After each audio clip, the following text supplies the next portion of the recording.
Ya kalau diminta oleh Yang Mulia Hakim, saya akan datang, terutama untuk menunjukkan ijazah asli dari SD, SMP, SMA, sampai S1.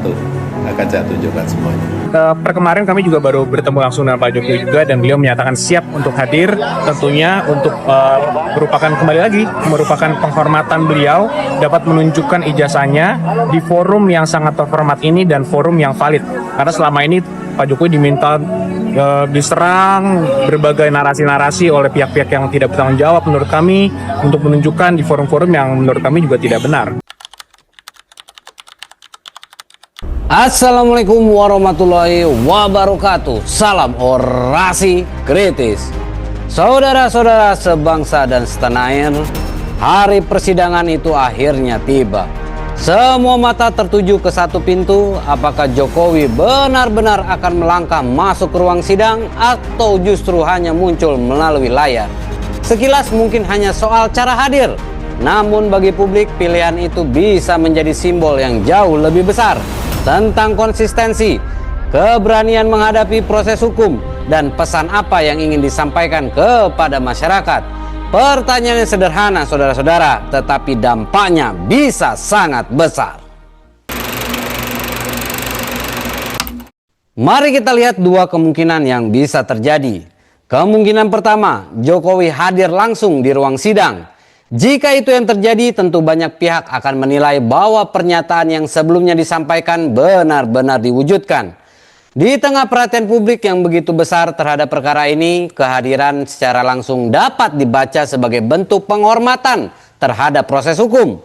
Sebab ketika seseorang memilih hadir sendiri di hadapan majelis hakim, pesan yang muncul bukan sekedar memenuhi panggilan, tetapi juga menunjukkan kesiapan menghadapi seluruh proses secara terbuka. Namun saudara-saudara, kehadiran langsung juga memiliki konsekuensi. Setiap pernyataan, setiap sikap, bahkan setiap ekspresi akan menjadi perhatian publik. Tidak ada ruang untuk menghindari sorotan. Di ruang sidang yang berbicara bukan lagi narasi di media atau konferensi pers, melainkan fakta, alat bukti, dan argumentasi hukum. Di sanalah publik akan melihat apakah keyakinan yang selama ini disampaikan benar-benar sejalan dengan pembuktian di persidangan. Lalu pertanyaan berikutnya, bagaimana jika yang terjadi adalah skenario kedua? Misalnya, Jokowi hadir secara online, saudara-saudara. Bagaimana? Sepanjang mekanisme itu diizinkan oleh majelis hakim dan sesuai dengan ketentuan hukum yang berlaku, tentu kehadiran tersebut tetap merupakan bagian dari proses persidangan. Secara hukum, fokus utama tetap pada sah atau tidaknya mekanisme yang digunakan. Tetapi persoalannya tidak berhenti di aspek hukum. Publik hampir pasti akan membandingkan pilihan itu dengan pernyataan sebelumnya yang menyebutkan kesiapan untuk hadir langsung. Disinilah pertanyaan-pertanyaan mulai bermunculan. Apakah ada keadaan yang berubah? Apakah ada pertimbangan lain yang lebih diprioritaskan, atau memang sejak awal terdapat kemungkinan bahwa kehadiran tidak harus dilakukan secara fisik? Pertanyaan-pertanyaan seperti itu adalah sesuatu yang wajar dalam ruang publik. Bukan karena publik ingin menghakimi, tetapi karena perkara ini sejak awal telah berkembang menjadi perhatian nasional. Setiap keputusan akan dibaca, ditafsirkan, bahkan diperdebatkan. Di sisi lain, apabila pada waktu yang sama terdapat agenda lain di luar persidangan, maka perbincangan publik bisa menjadi semakin luas. Sebagian orang mungkin akan berpendapat bahwa proses hukum seharusnya menjadi prioritas utama, sementara bagian lainnya bisa saja berpandangan bahwa selama mekanisme yang dipilih telah mendapat persetujuan pengadilan, tidak ada persoalan hukum yang dilanggar. Perbedaan penilaian seperti ini hampir tidak bisa dihindari. Yang menarik sebenarnya, publik tidak hanya menunggu siapa yang hadir. Publik sedang mengamati bagaimana para pihak menempatkan proses hukum di atas segala kepentingan lainnya. Jangan gara-gara safari politik nanti dia hadirnya online. Mungkin ya.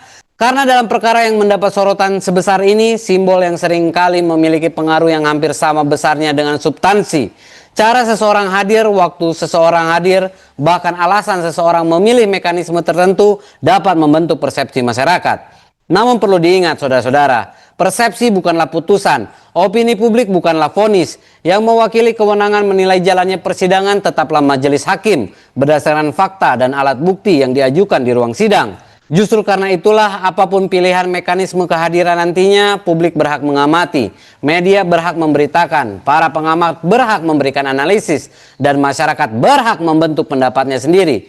Pada akhirnya yang akan tercatat dalam sejarah bukan sekedar bagaimana seseorang datang ke pengadilan, tetapi bagaimana ia menjalani seluruh proses hukum yang sedang berlangsung. Saudara-saudara sebangsa dan setanah air, pada akhirnya publik tidak akan mengingat siapa yang paling lantang berbicara di luar ruang sidang. Publik akan mengingat siapa yang benar-benar menghormati proses hukum ketika sorotan tertuju kepadanya. Apakah Jokowi hadir langsung atau melalui mekanisme yang diizinkan pengadilan? Semua akan menjadi bagian dari catatan publik. Namun yang lebih penting dari cara hadir adalah konsistensi terhadap komitmen, penghormatan terhadap persidangan, dan kesediaan membiarkan fakta diuji secara terbuka di hadapan majelis hakim. Karena negara hukum tidak dibangun oleh persepsi, melainkan oleh proses transparan yang dapat dipertanggungjawabkan.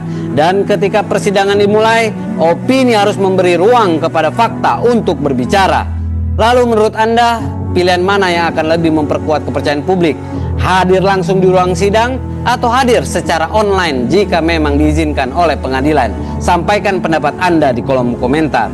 Saya pamit, tetap kritis, tetap waras, sampai jumpa di orasi berikutnya.